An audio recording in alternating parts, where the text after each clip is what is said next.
Fala galera, bem-vindos de volta ao canal do professor Marcos Aba. É isso aí, e eu sou o professor Valentim.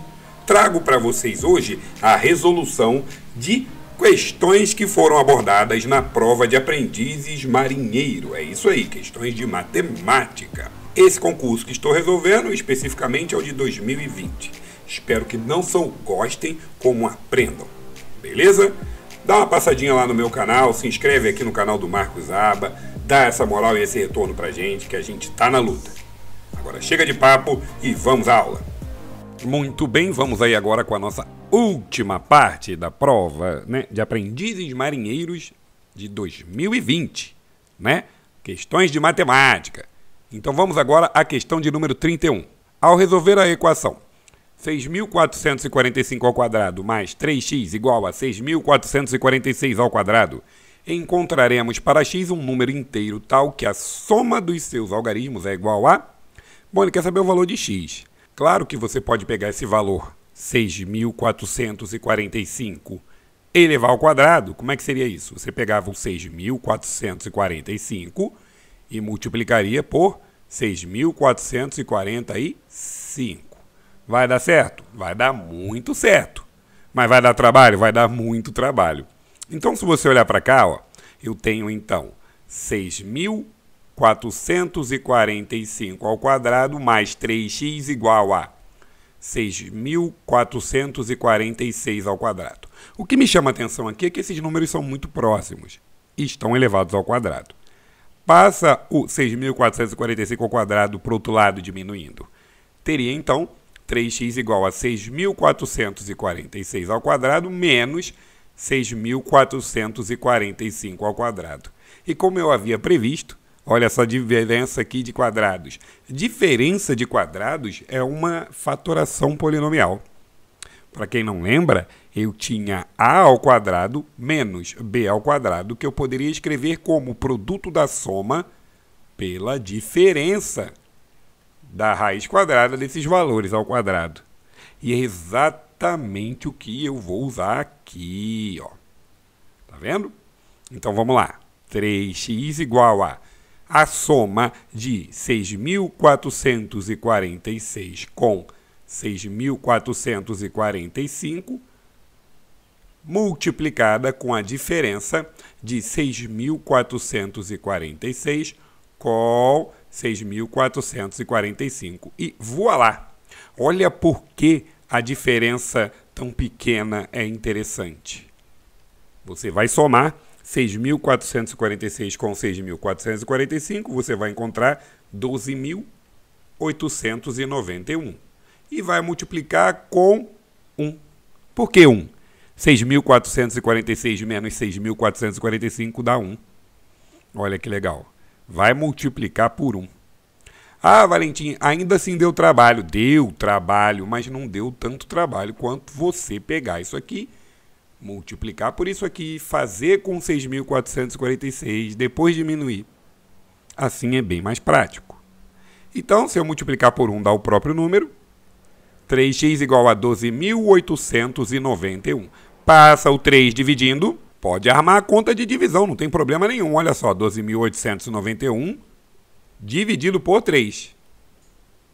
Aqui o 12, né? 3 vezes 4, 12. Para 12, nada. Desce o 8. 2 vezes 3, 6. Para 8, 2. Desce o 9. 3 vezes 9, 27. Para 29, 2. Desce o 1. 3 vezes 7, 21. Para 21, nada. 4.297 é a resposta. Se tivesse essa opção e você marcasse, você ia errar. Porque você tem que prestar atenção na pergunta. E a pergunta é: tal que a soma dos seus algarismos é igual a... Ele quer a soma dos algarismos. Então, olha que legal. 4 mais 2 mais 9 mais 7. 22. A soma dos algarismos, letra C. Beleza? Bom, espero que tenham gostado e vamos lá, porque a gente tem muito mais nessa última parte. Questão de número 32. A questão de número 32 diz que no almoxerifado de uma escola encontram-se numa caixa 60 lápis e 40 canetas. Isso é importante, vamos marcar. 60 lápis e 40 canetas. sendo que 24 lápis e 16 canetas são intocados. Ao escolhermos uma peça ao acaso, é correto afirmar que a probabilidade de ser um lápis ou ser um objeto intocado é igual a... Então vamos entender uma coisa. O ou é muito importante. O ou, ele representa união. Então eu quero fazer da maneira mais prática. Eu fiz essa tabela aqui, onde eu vou considerar lápis, vou considerar caneta, vou considerar tocado e intocado. Ok? Vamos contar agora. Eu tenho 60 lápis, 24 são intocados. 24 lápis são intocados. Para 60, 36 são tocados. É o que está escrito aqui. 24 lápis são intocados, então 60 o total, 36 é o que falta. 16 canetas são intocadas. Não tocaram ainda nessas 16 canetas. Só que eu tenho 40 canetas ao todo, significa que 24 já foram tocadas.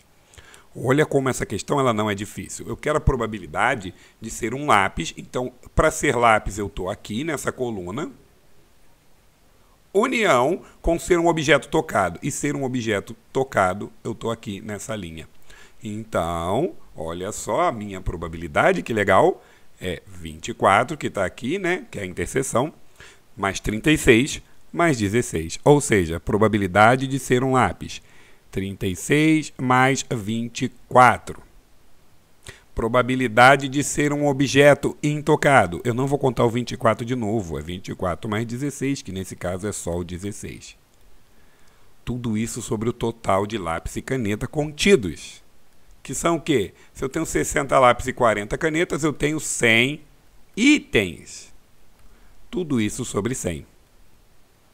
Moral da história, você somando 36 com 24, você tem 60. Mais 16, você tem 76%. Letra B de bola. Beleza? Então a tabela aqui foi fundamental para eu saber quantos lápis eu tenho e quantos objetos intocados eu tenho. Vamos seguir. Questão de número 33 diz que para construir uma ponte entre duas margens de um rio foram marcados primeiramente dois pontos A e B numa mesma margem. Então ele vai lá, marca o ponto A e vai lá, marca o ponto B na mesma margem. Aqui é o rio, aqui no meio eu tenho a primeira margem e a segunda margem. Distantes 100 metros e um ponto C. Então esse aqui está distante 100 metros. E um ponto C na margem oposta. E vem aqui e marca um ponto C na margem oposta. Beleza? Estou aqui. Utilizando um teodolito, aparelho utilizado para medição de ângulos, descobriram-se as seguintes informações. O ângulo CAB mede 30. CAB mede 30. Aqui tem 30 graus. Beleza? O ângulo ABC mede 75, então é a ABC. Aqui mede 75 graus. Vamos continuar a leitura. Sabe-se que a ponte deverá ter o menor tamanho possível, saindo do ponto C e chegando à margem oposta. Então esse azul aqui é a minha ponte. Menor tamanho possível é porque é perpendicular. Ok? Chegando à margem oposta. Sendo assim, é correto afirmar que o comprimento dessa ponte será igual a... O comprimento da ponte aqui eu posso, com certeza, chamar de x.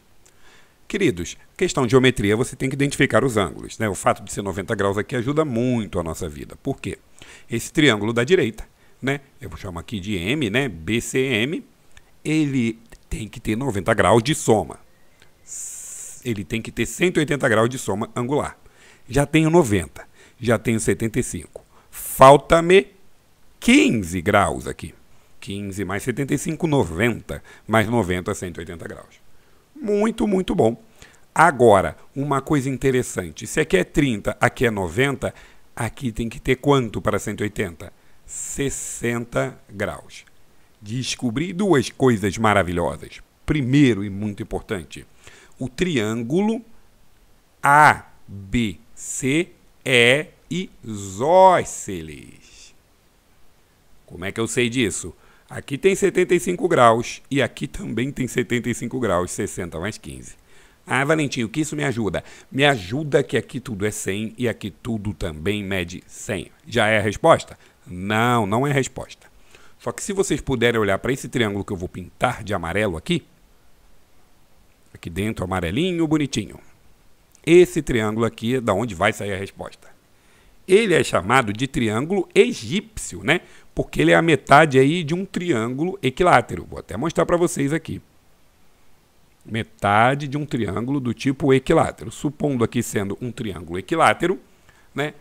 Deixa eu melhorar isso aqui para ficar mais visível. Tenho aqui um triângulo equilátero, que eu fiz de vermelho. Ia falar que é para você ver melhor, mas era uma piada muito ruim. Tem aqui o triângulo equilátero. E eu vou traçar a altura dele, que é essa aqui. Bom, se esse meu triângulo for equilátero, eu sei que aqui mede 60 graus, aqui mede 30 graus e aqui mede 90 graus. Essa metade. Então, se aqui media A, que é o lado do triângulo, aqui media A, que é o lado do triângulo, aqui não está, né? Não está perfeito, mas a gente entende que é A sobre 2 e A sobre 2, metade e metade. Esse triângulo egípcio, eu já consigo utilizá-lo aqui. Por quê? Olha para mim, o oposto ao de 90 graus é 100. Aqui o oposto ao 90 graus é A. Se o oposto ao de 90 graus é A, o oposto ao de 30 é metade de A. Olha para cá, o oposto ao de 90 graus, 100. O oposto ao de 30, que é o que eu quero, é a metade do 100. Ou seja, a resposta é 50 metros. Letra D de dado. Só para refrescar aqui a sua visão, na questão ali eu tenho que aqui é 100, aqui vai ser 100 sobre 2, 50. Que é exatamente a mesma coisa, só que o triângulo está de lado. Beleza? Muito bem. Ah, Valentim, eu estou estudando seno, cosseno e tangente, eu queria aplicar aqui. Vamos lá, vamos aplicar, não tem problema. Você tem o 30, você tem o cateto oposto e a hipotenusa. Você tem o seno de 30, é igual ao cateto oposto, que é x, sobre a hipotenusa, que é 100. Seno de 30 é o quê? Meio. Na tabela. Multiplicando cruzado, 2x igual a 100 vezes 1, 100. Metade de 100, 50 metros. Beleza? Dá para fazer assim também. O que você não pode é errar. Afinal de contas, é uma prova de concurso e está valendo uma vaga. Beleza? Penúltima questão.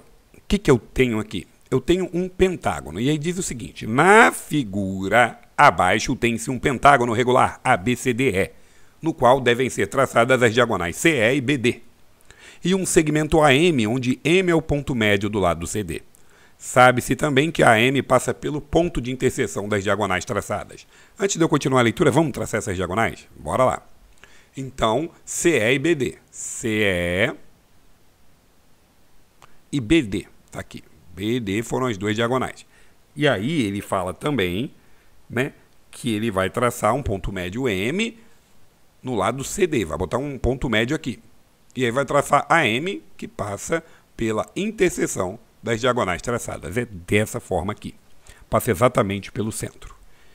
Lembrando que aqui tem um ponto médio M. Isso foi o que a questão nos disse. Vamos à pergunta. Com base nessas informações, é correto afirmar que o número N de triângulos que a figura formada, na figura formada, após os traços, é tal que N vale... Gente, parece até aquelas questões de psicotécnico. Quantos triângulos tem aqui? Não tem uma outra maneira de fazer a não ser contando. Vamos contar então os que dá para ver aqui de cara. 1, 2, 3, 4, 5, 6. Eu já tenho 6 contando individualmente. Agora eu vou marcar de azul o outro que eu quero que você observe. Aqui, aqui, aqui. Eu tenho mais um. Ou seja, esse aqui é o meu 7º triângulo. Ok? 7º triângulo. Agora eu vou marcar de verde o outro que eu quero que você enxergue. Marcar de verde. Aqui, aqui, aqui. Até o momento eu tenho 8. Ok? Então vamos de novo. Pequenininho 1, pequenininho 2, no meio 3, 4, 5, 6. Agora eu quero todo esse, 7. Agora eu quero todo esse, 8. Agora eu quero esse aqui que eu vou marcar de vermelho, ó, que é o 9º, que é o último, inclusive. Esse aqui. 9 triângulos. Essa é para fazer assim mesmo. 9 triângulos, letra D de dado. Beleza? Pausa aí, dá uma contada legal, não se perca. Última questão, uma questão bacana aí, eu gostei pra caramba dessa questão e vamos lá. Considere a coroa circular formada pelas circunferências L1 e L2, cuja soma dos raios vale 0,4 decímetros. Informação importante, conforme a figura a seguir. Se a área da coroa, né, só essa área escura aqui, é igual a π decímetros quadrados, é correto afirmar que a diferença positiva em decímetros entre os comprimentos das circunferências L1 e L2 é igual a... Então, ele quer a diferença entre os comprimentos. O que eu quero que você entenda é que uma questão num concurso, ainda mais militar, ela precisa que você saiba algumas fórmulas. E a área da coroa circular aqui nada mais, nada menos é do que a área da circunferência maior menos a área da circunferência, do círculo menor. A área do círculo maior, πr ao quadrado. A área do círculo menor, πr ao quadrado. Colocando o π em evidência, você recebe essa fórmula aqui. Só que a gente já trabalhou isso nessa aula, diferença de quadrados. Olha, ele gosta que você use isso, né? Fatoração de polinômios. Fica esperto, fica esperta. Então, isso aqui eu posso transformar em π, produto da soma, ou seja, R mais R pela diferença R menos R. Ah, Valentim, não entendi. Quando eu pegar R mais R e multiplicar por R menos R, fizer a distributiva, olha só que bonito, R vezes R ao quadrado. R vezes menos R, menos R, R. R vezes R, mais R, R. R vezes menos R ao quadrado. São iguais, corta. Eu tenho R ao quadrado menos R ao quadrado. Raio maior e raio menor. Eu só fiz o caminho inverso, né? Se eu tinha isso, chamei disso. Então, por que que isso aqui acaba? Ele primeiramente dá que a área, né, que é o que a gente descobriu aqui, vale π. E ele dá também que a soma dos raios é o quê? 0,4. Então, o bizu é todo esse. π vezes isso tudo vale 0,4 vezes a diferença é igual a π.